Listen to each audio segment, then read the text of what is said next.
ports, Rijeka and Ploče. We shipped more than 100,000 tons of grains coming from Ukraine. It's very, very important, not only for the people of Ukraine and people in the region, but also the people in Africa, Asia, and so on. That means we need to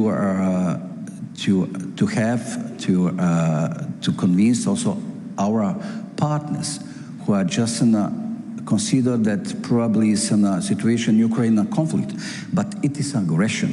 And it's up to us how we can persuade our future or possible partners, first of all in the Pacific area, to get them and to convince them that they have to support our fight against aggression. Yeah. Because aggression on Ukraine is aggression on our values and international law, and it's very important. Yeah, absolutely, absolutely. Azrini, your country was under Russian occupation for a long time. You've 50 years. 50 years, and you, as a nation, have gone through a period of recovery, of rebuild.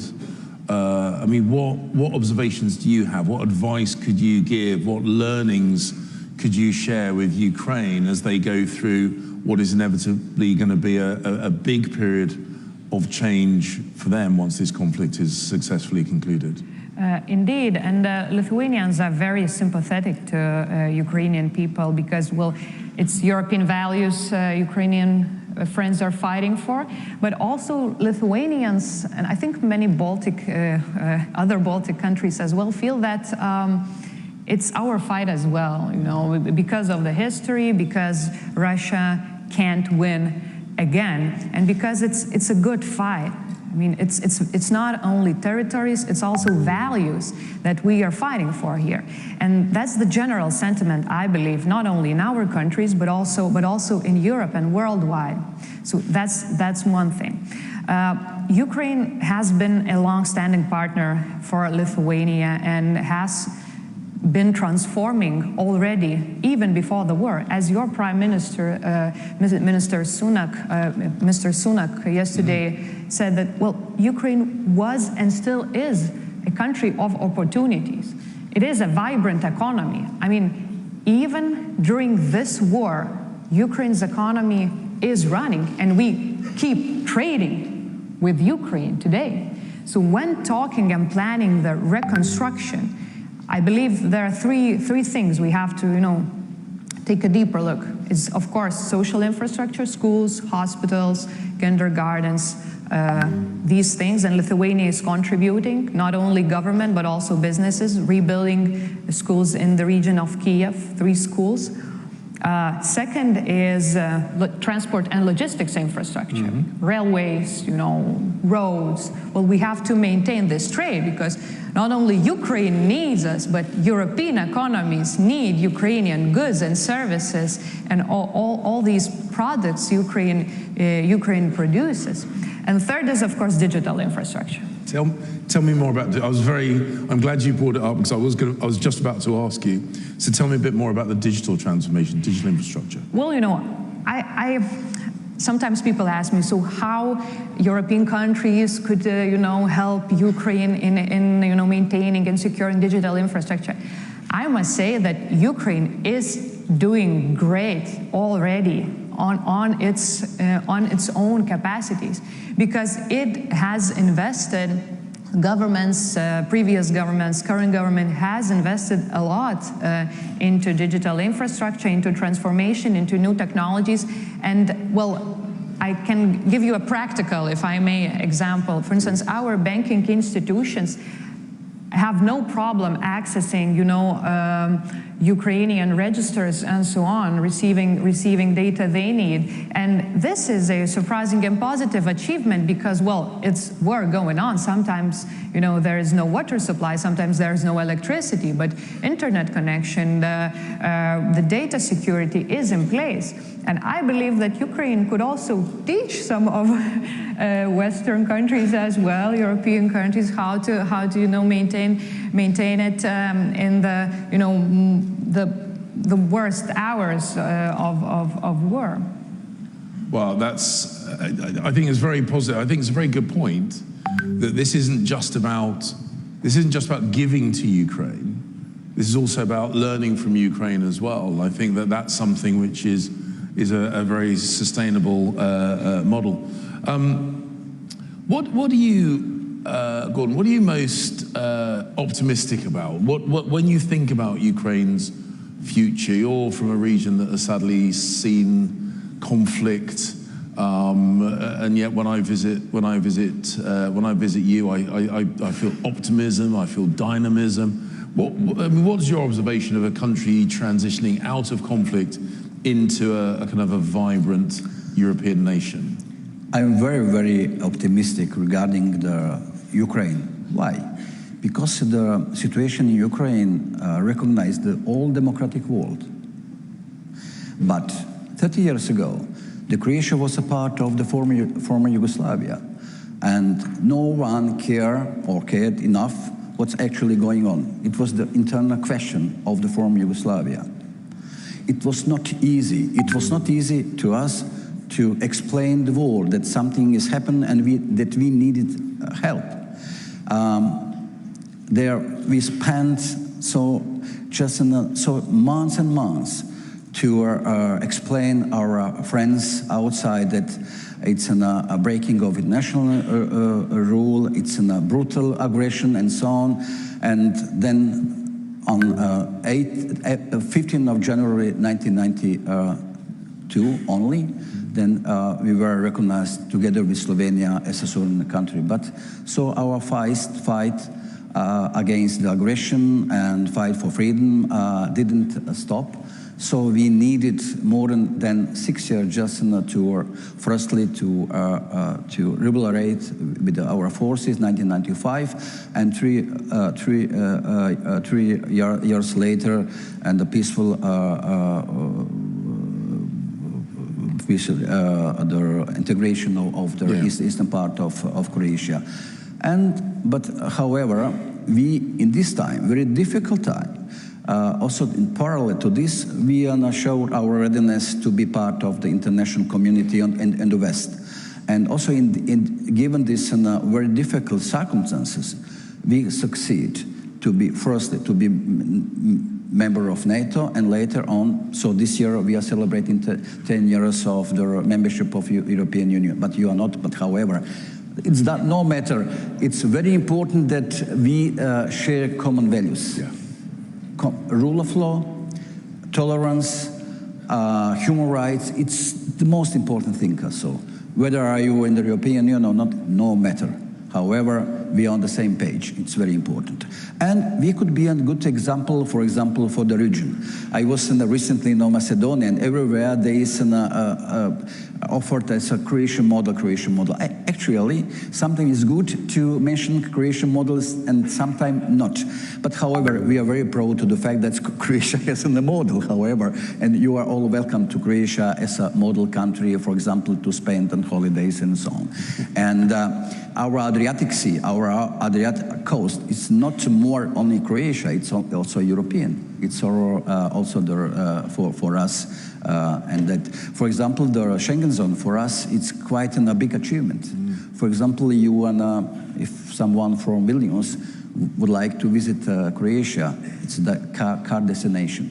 Just if you have a big car, okay, you don't need to stop everywhere, and you are in a couple of hours, you are in Croatia. So I think this optimism, it must be enriched in our basis, and it must be fundamental if you see that if Ukraine will have future, and must, because there is when we just speak on the evil and good. So the good, it's everywhere, is only good. We have to be positive oriented and to be passionate and to invest our political instruments to help Ukraine. Because protecting Ukraine, we are protecting ourselves. Absolutely. We are protecting our values, human rights, rule of law, and it is something that connected us. No matter are you in the European Union or out of the European Union. However, I saw here many countries and many ministers, my good colleagues and friends who are not members of the European Union, but they are still in Europe. Yeah, absolutely. And just the final question in the last few minutes of this session. We've had fantastic attendance from the commercial world, from the private sector. What role do you think they could or should seek to play in Ukraine's recovery and reconstruction and reform? Well, I believe private initiative is essential. It's not governments that have to invest or take initiative. It's also private institutions, companies, financial institutions. They are doing it already. But coming back, to the main message, Ukraine is a land of opportunity, and I think everybody understands. I talked to Lithuanian businesses that have never left Ukraine, even during the war. Some of those companies are real estate companies. Some of them have supermarkets, chains of supermarkets, retail. So they are there, and what they are telling me is that, well, our businesses it keeps running. I mean, people are purchasing houses, purchasing flats, despite anything. Of course, it's slowing down. Well, it's slowing down everywhere now, but the economy keeps running. And just imagine what will happen after we reach peace, after Ukraine will push Russians out of its territory. The country will boom. Everybody will hear about it. Everybody knows already about Ukraine. But I think there were so many success stories. I'm looking forward to it. Well, look, can I thank you both? I think you've given some very thoughtful observations, both about the conference that we've had so far today. Both of you represent countries that over the last few decades have gone for different reasons and in different ways through huge transformation processes. Yourself, I mean, both your countries very successful, very closely integrated, friends and allies of the United Kingdom. I think that your experience shows that a difficult starting point does not need to limit your aspirations or how far you can go as a country. Gordon. Sorry, just that's all right. May I use this opportunity to express my gratitude to our companies, Croatian companies, who are also attending here today, these days, like Končar and Đuro Đaković. And so I am not only a company, but politically, but also concretely with the companies who are really involved strongly in citizens and in a dealing with Ukraine, and it's a good sign that we are together. And of course, I would like to invite all who are interested in International Donor Conference in Croatia on 11th. It will be held on 11th and 12th of October in Croatia. Brilliant. So you are all welcome to Croatia. Look, a brilliant advert. Ladies and gentlemen, can I ask you to thank my two guests in the traditional manner for the really informative and interesting contribution about the lessons that we can learn through a nation's transformation. And that's, of course, what we're working towards for Ukraine. So, ladies and gentlemen, thank you both very much.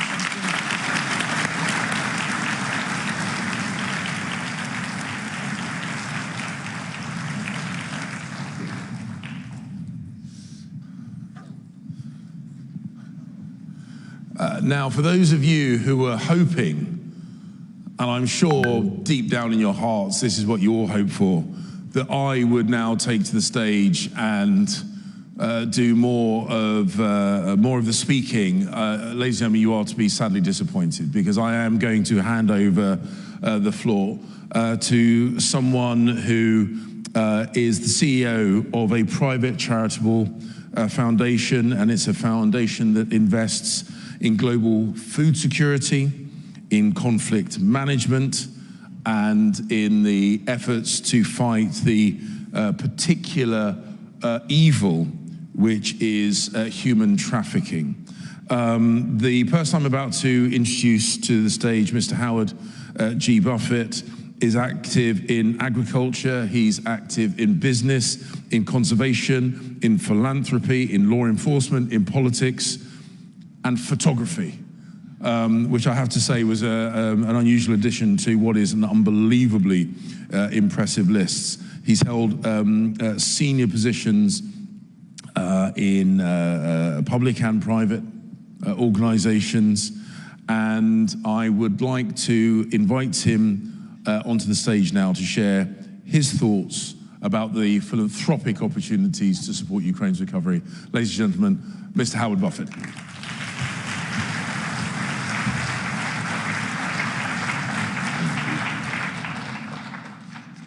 Well, after they hear me, they might wish you stayed up. One of the advantages I have standing here today is that I don't answer to any agency. I don't answer to any bureaucracy. I don't ask anybody for money. And I don't need approval from a large board. And I'm always taking risk, and I'm always willing to fail. So with that attitude and that freedom to speak, I'm going to speak very honestly. And I was asked to speak about my experience in Ukraine, not so much about investment. But I will tell you, the war will not stop us from investing tens of millions of dollars. We started last year, and we're going to continue. But what I want to ask everyone here, and maybe not everyone here because many of you have made commitments, but those who have not made commitments, step up. Step up now when Ukraine needs the investment and they need the support. There's no time to look back.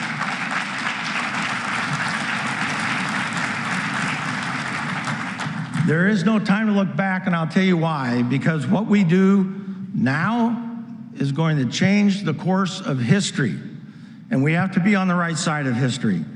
Less than 18 hours ago, I was in Ukraine, and I saw some of the same images I've seen on multiple trips, and I have to ask myself, why?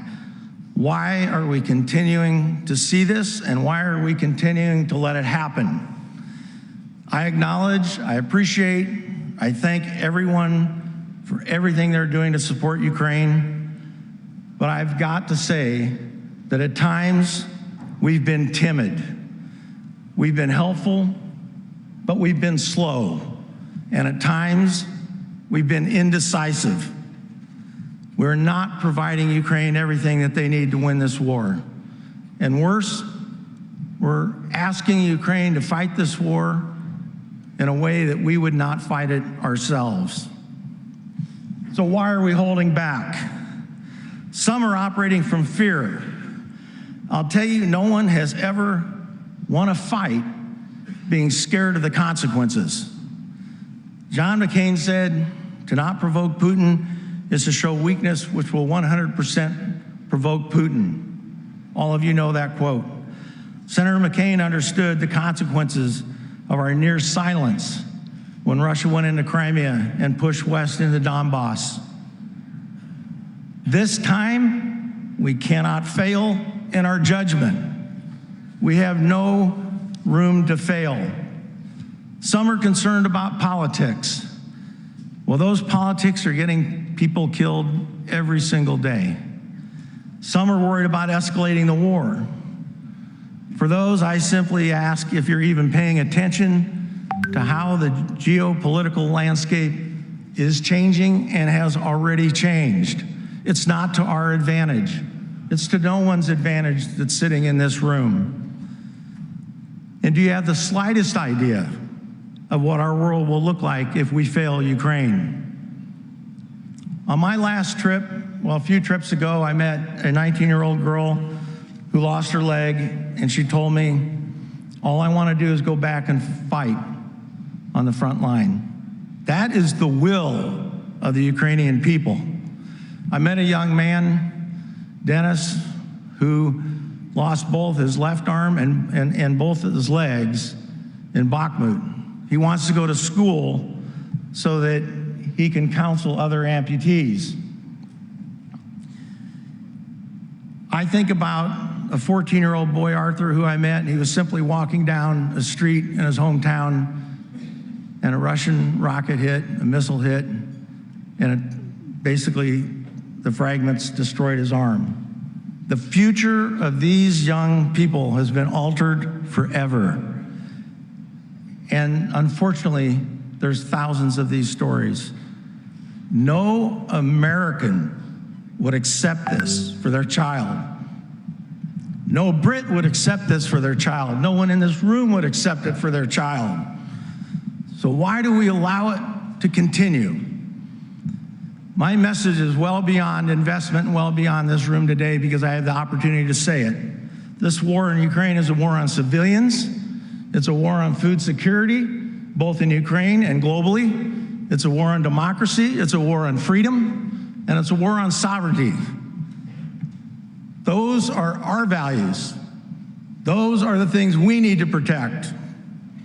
The widespread devastation, the scale of war crimes, and the targeting of civilians goes against every humanitarian rule, every law, and every convention that rules war.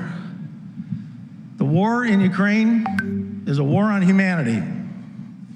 We must stop it. When I attended the 20th anniversary of the genocide in Rwanda, I've not forgotten one comment that President Kagame made. He said, "No nation is strong enough or big enough to change history."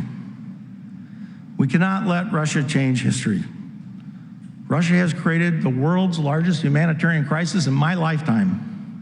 They're responsible for the execution of thousands of civilians. They've stolen children. They've raped women of every age. These are facts, and Russia must be held accountable. I realize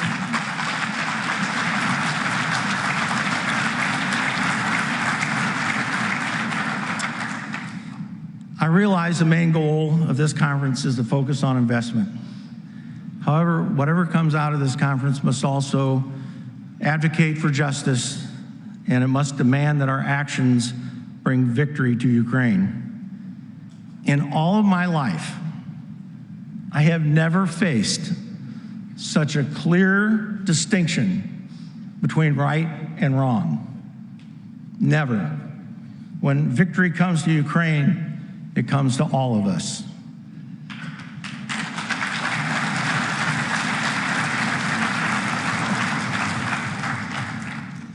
Four days ago, I was with the 68th Brigade of the Army Forces on the front line at the counteroffensive.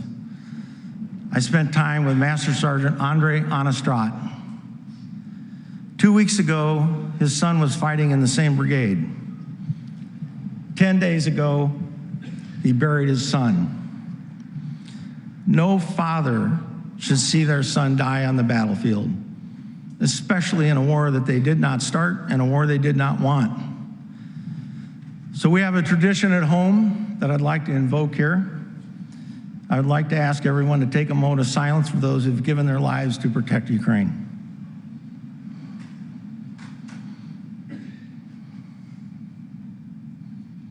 Thank you.